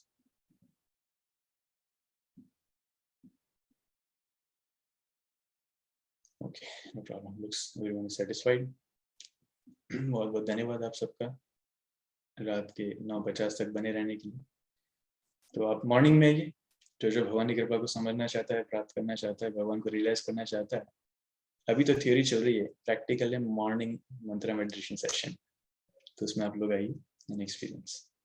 Thank you so much. Will stop here. ग्रंथराज श्रीमद् भागवतम की जय, जगत गुरु श्रील प्रभुपाद की जय, वेद गौर भक्ति वृंद की जय, गौर प्रमानंद।